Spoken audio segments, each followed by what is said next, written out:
I'm Ashton Addison from Blockwest Capital for Investment Pitch Media, and today on the Crypto Coin Show we have Michael Rubinell, the Chief Gaming Officer of Wax Studios. Michael, welcome to the show, and thank you for taking the time.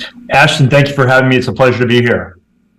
Likewise, excited to dive into your insights into the inner workings of Wax, more importantly, and NFTs, where they're going, how gaming is evolving into GameFi and the incorporation of owning items in the game, and hopefully incorporating blockchain in different ways to add value for the players and the game studios. So let's kick off the conversation. I'd love to start with a little bit on yourself and what you're doing at Wax Studios in order to make all of these talking points real and create the future of gaming.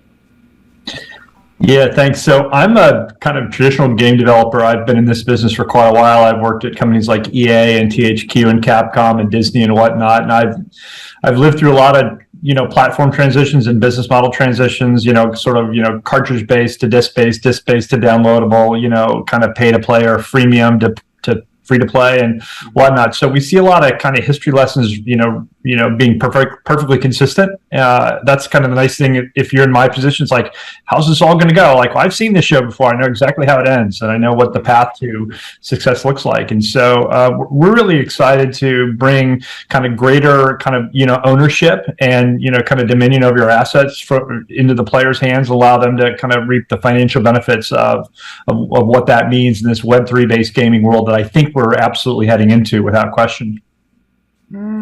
Incredible. And yeah, to have that kind of experience, it must be exciting to see everything becoming digitized and just more accessible and creating more ownership for the players who are actually doing a lot of the work grinding out in the games. Yeah, Ashton, not to oversimplify, but there's a couple of things that have really served me very, very well in my career. One is just make the best game possible, which is easy to say and hard to do because, making a great game is a little bit of a dark art. And, I've seen great games not do well, and I've seen terrible games do well. And so you never quite know what that formula or paradigm for success is. But also, when you over-index on the player experience or things that are beneficial for the player, your game tends to do better. And I think a lot of publishers and developers think this is a zero-sum, and I've got to get as much as I can, as long as I can.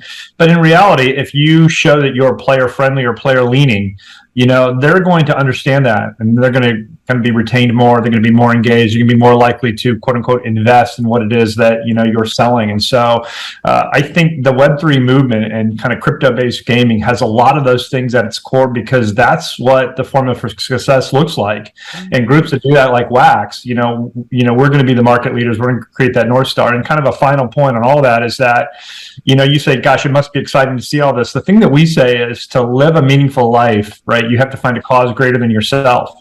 And we find building a world or an infrastructure or an economy that really, really benefits the player, that's a really compelling cause for us, right? That's the players are the cause greater than our own cause.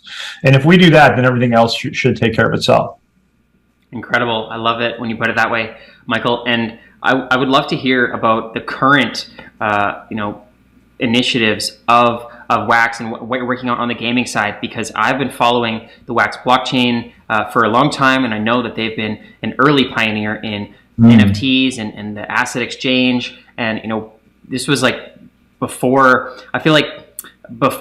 large games started sort of incorporating GameFi and NFTs. There was the profile pictures, and the gamers were going in the niche blockchains where all the gamers were sort of getting together on Wax before people were trading Ethereum NFTs on OpenSea as the people who are actually excited for this technology. And I feel like gamers, just as they sort of did with Bitcoin and digital currency, they sort of lead the innovation. The nerds know what's coming up first, and they're interested in the super technical stuff. Yeah, and look, I think the thing that is really easiest to map to, if you're a little bit of a historian in the internet space, is we look at this as very much kind of 97, 98, 99, it's Web 1. Mm-hmm. And you saw a lot of companies come out, eToys and ePets, and everything was E this and E that, right? And you could take the whole notion of everything was E, and you could look back in the 50s that everything was motors, right? And there's the automobile industry, and everybody kind of this gold rush to kind of take advantage of a movement. But yet you didn't always know kind of what the monetization play was. And so a lot of people in the Web 1 world goes, oh, this is a scam and nobody can make money in the internet. You're giving things away for free. This will never work. And people thought that Web 1 was, Beanie Babies, right? It's this huge fad. It was just going to come and go, boom and bust. In reality, it was stuffed animals, right? And so you look at Web 1 and a lot of things failed, but, Amazon came out of Web 1, eBay came out of Web 1, Google came out of Web 1. There's a lot of these success stories that were born out of Web 1. And even if the obvious business model wasn't clear to everybody, it emerged, and a lot of people, almost like this crowdsourced movement, found a way to make that technology really benefit their business, right? It was incredible accessibility to customers like we had never had before, right? You could shop from the comfort of your own home, you could stream, you could learn, you could consume, you could engage, you could do all these things with very little friction, and that was a really positive and powerful thing. We see the same thing in Web3. We see a lot of, NFT collections come in. We see altcoins. We see cryptocurrencies. We see all these things taking place. And there's the naysayers going, this is a scam or this is a fad and will never sustain. But then you have people like me who say, okay, well, what does this technology, this platform, allow us to do? And the challenge is a lot of people conflate NFTs without utility or a sinking, cryptocurrency price as like, oh, games will never work. See, because Ethereum is crashing or Bitcoin is way off their highs. In reality, those things aren't as directly linked as I think people think they are. The thing that we love about Web3 technology that we think is super powerful is that, here's an asset. We can sell it to you or you can craft it, but then you can do it the way you want. And this walled garden that developers used to build and prevent gamers from sort of taking control of for things that they buy, like that's going away. And that's a really, really powerful thing. We know if you look at the last 30 years of kind of gaming history, players have bought and sold assets on eBay, on Opskins, and all these other digital marketplaces. Sometimes they bought gold from gold sellers inside of role-playing games. They've met in these digital dark alleys and made this transact. Like they've wanted to transact this way forever. And publishers have found those accounts, they've banned them, they've outlawed in their terms of service, but this is a natural player behavior. And it's overwhelmingly like a thing that people want to do. And so Web3 allows for that to happen kind of in the daylight in this open and permissionless and trustless way. Like that is a sea change that is coming. And the companies like, Electronic Arts and others that are building a bulwark around an indefensible business model, they're the ones going to be buying these Web3 companies later going, oh, we get it, we're all in, and it's after the fact, right? So at Wax, what we're doing is we're building a North Star of what does that gameplay paradigm tied to Web3 technology look like, and really leading the way by example. Love it. And with that, I think you're right about the big game publishers. If they don't jump in, they're going to be buying up companies that have successfully proven that this is the model of the future. And about those gray markets and dark markets, you're right about players in online games and people that grind to get items and they just sell them outside of the game and in sort of shady circumstances where it's a market that's existed for decades already. Might as well legitimize it, make it safer for the players, and the game publishers can probably get extra value of that and a cut of it as well, if they're using royalties or secondary market commissions to further bring revenue streams to the game publishers to bring that money to help grow the game even more. I feel like you're fighting against a battle that's going to happen anyway. You might as well join in. Yeah, you use a couple of interesting kind of terms or thoughts there. One, let's talk about grinding, right? Like players, like, very famous game, World of Warcraft, you used to have to log in and do these 25 daily quests, and it was 2 hours of your life just to get a gold currency. And as me as an individual, I go, okay, 2 hours of my life, I make this much, or my free time is worth this much. Like it wasn't helping me play the game or progress anymore. It was just giving me a currency. But for literally a couple of dollars, like literally like $2 to $3, I could get that same 2 hours worth of quote unquote grinding activity removed. Now I don't need to do that because 2 hours of my life is worth way more than $2. So I would gladly do that, and that's my choice, and I have free will. So I love that was available to me, even though Blizzard very much looked down on that. Like removing the grind is a very positive thing for a gameplay like experience, right? Like I want to play the fun part, not the grindy part. And so if for $2 I can get right to the fun, I can run instances and raids and kill people with my friends. Like that's enjoyable to me, and that keeps me retained, right? And that keeps me engaged.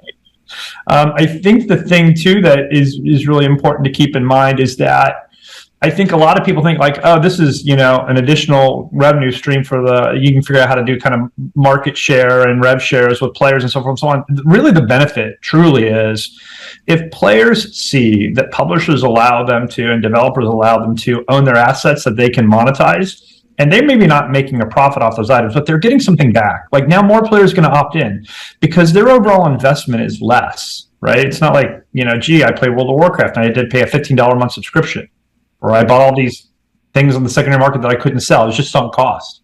Mm-hmm. Now all of a sudden you're getting a little bit of ROI or a little bit of money back on your investment. So it lessens the burden. And that's such a powerful thing for a consumer to come in and know it's not like, oh, well, like we know that players spend, six figures on some free to play games and the game gets shut down tomorrow. You have nothing to show for it. Well, in this world, you actually do, right? And so I think that's such a powerful thing. Once players wrap their heads around that, it's going to really help with user acquisition. It's going to help with retention. It's going to help with engagement. And it's going to be this very positive thing. Great insights, Michael. And I have another question about, you spoke about the large game developers making acquisitions of GameFi, NFT companies that are doing it successful. How quickly are you seeing this transition of the gaming world that you've been a part of for so long, in that when some of these major labels, should they try it out or should they just wait for the acquisitions? When will we see Call of Duty or Blizzard or AAA games, sort of test the waters of adding in NFTs, and how should they approach that? Yeah, it's really funny. Like I said, history is really consistent. When companies, it was all about 2D gaming and they didn't know how to make it into 3D, like corridor shooters or things like that. So they bought, companies like id got bought by Activision and so forth and so on. And we saw it in free to play. Like none of the major publishers got into free to play, got into mobile, got into Facebook games. So companies like Supercell were born, and Scopely and Zynga, hundreds of billions of dollars in revenue that the big publishers, because they didn't know how to do that. And I will tell you that there's two things that I know that I think are unassailably true, right? One is these big publishers will not venture into the space because they perceive it's too risky, and they don't have that appetite for risk. Like they just not they think about, how do I make 7% more every single year, right? And if I happen to make 10 to 12% because the market's great, good. If the downside is I make 4 to 5%, so what? I'm still making money, and that's a better place than let's go into a business that I don't understand. That may be a fad, it may be a scam, it may be this, it may like risk. Like they're just so risk averse. They're never going to do this, right? So it's just not in their DNA. But if they were to do this, right, because they're not native in this space, they don't have those muscles. They don't know how, like when EA tried to get into free to play around Sim Social on Facebook, this is a massive commercial failure for them, just massive, because they didn't understand how to acquire players in free to play. They didn't understand the economy of free to play. They didn't understand the monetization, live ops. They didn't understand any of these things. So they don't have those muscles. Companies like Wax, though, we're very much in this space. And if you look at our product portfolio, blockchain brawlers and music mogul, and then, all these things that we're doing, everything is informed by the last thing we did. And so we're learning these lessons natively every single day. And so those big companies will wait until there's a true North Star and go, oh, Web3 gaming is real. Look at these, 17 examples of games that are hits. Look at this business model. Now we get it. Now we're going to buy these groups that show that they understand it so they can teach us. It really is kind of the tail wagging the dog. So yeah, that happens, consolidation at very transition. Like I expect that in the next kind of 2 to 3 years, you're going to see a massive adoption of these native Web3 companies getting bought by, the EAs, the Warners, the Tencents of the world, if you will. Yeah, no, that makes total sense. And I want to go back to what you spoke about in the sort of business models and how the Sim Social failed because they didn't understand free to play or freemium subscriptions. And now with blockchain technology, there's play to earn and play to own, and sort of moving away from this free to play to now you're actually earning. Can you talk about that transition and where that's at, and sort of the benefits for both parties to be transitioning into this kind of I don't know what you would call it. It's a brave new world. And look, I think that you mentioned play to own, which is something, and it's how we see the world, it's how we speak about the world. We have, play to earn, or P2E, is verboten inside of our digital hallways at Wax. It's a very dangerous thing to think about things or talk about things as play to earn. We know that the play to earn space is wrought with things that are not great projects. They're not healthy consumer experiences. And the thing that we see all the time is that in the play to earn space, what the paradigm has conditioned people to care about one thing: making money, right? Like full stop. and it's really dangerous because if everybody shows up to do the same thing every single day for the exact same reason with the exact same expected outcome, you're going to have this optimized race to the bottom, right? Mm-hmm. But what we preach at Wax and what we do is we want to build a really great game that, has a really great community and, has true kind of, progression loops at its core. And all of a sudden you've got all these people, coming into a game and they're doing things that don't focus on the ROI, right? They don't focus on how much am I making, because I think, play to earn gaming and win Lambo and all that stuff. I think that is such a farce. It's such a fairy tale. And it happened a little bit with people point to Wax or Axie Infinity and they're like, oh, look at this. I'm like, right. Well, also look at the massive crater, right? Like look at all the people that got just cleaned out, trying to be a part of this fad. So for every one person that made a bunch of money and did really, really well, congrats. There's probably, 200 people that, lost everything. And that's not healthy and that can't scale and that's not sustainable. Mm-hmm. What is sustainable though is now, I am taking assets that I've earned or I've crafted or that have dropped for me and I'm monetizing those. I'm using them or I'm selling them or I'm trading them, but I'm not using them to get a Lambo. Like that's just so unrealistic. And I think that fever dream of this singular game is going to help me retire. Like there are no get rich quick schemes in life. And, gaming isn't, any different than any other what's too good to be true kind of perception, right? And so have the right perspective going in. And the power for us is, here's a game, it's really fun to play, and you get to own everything. And if you want to sell it to another player, you can. And we allow for that, and Web3 allows for that. And that's really how we see the world. Great insights. And I feel like there's that balance between obviously focusing on the gameplay and the user experience, and as you said at the beginning, making sure you have a good game that people want to play, and having that functionality for the marketplaces that existed in the past in gray markets, but incorporating them into the game, but not making that the focus. Otherwise, people aren't playing the game for fun. They're playing it, to just to make money and sell it, and they don't really care what they're playing. And it sounds like that's unsustainable. That you need to have this great technology to allow extra value for the players, but not make it so much of the focus. Yeah, and we always say that, making money is a result, it's not a goal. So if you play long enough and you have a good time, you will accumulate assets just by the nature of how, our features and our gameplay works. You'll accumulate things over time, and at some point you'll look up and wow, your inventory is filled with lots of things that have real world kind of value to them. And what you do with them is completely up to you. Like that's a really powerful kind of pivot, if you will. And so the thing that I think that you have to keep in mind is that, you may get something dropped for you that's unbelievably rare, right? That it's like, because again, the way that we build things, scarcity is a gameplay trope that we adhere to. And so things that are legendary or epic or have, certain traits that are highly desirable, that construct exists. And if you happen to get it, great. Not everybody will, but some people will. And so for those, some people, you got luckier than others, great. Lottery, slot machine, call it what you will. But the point is that, there's rarity to keep in mind, but this is not the same for everyone. But hopefully, whether that drops you or not, it doesn't matter because you're having fun what you're doing, right? And you're engaged in a community and you're doing things collectively.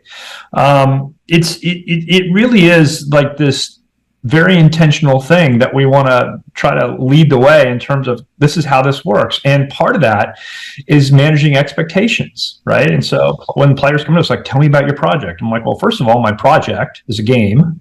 Okay, so let's talk about it like a game. It's like, well, I'm an investor. Well, I'm looking for gamers. Oh, okay. Well, when can I make my money back? I'm like, see, you're coming at me wrong. Like, here's this world that exists, and I understand we have a token attached to it. I understand we have NFTs, and I understand those things are linked. But let me tell you about why this is going to be fun for the next, 1 to 3 to 4 years of your life. And let me tell you about what we're building. And if you believe in the vision of the title, then you will have things over time. If you converse that with World of Warcraft, right? Like, so they have, and all role-playing games do, a time in game, like, thing on your account settings. How many hours have you been in this game? And a lot of times it's months or even years of real life, and you have nothing to show for it.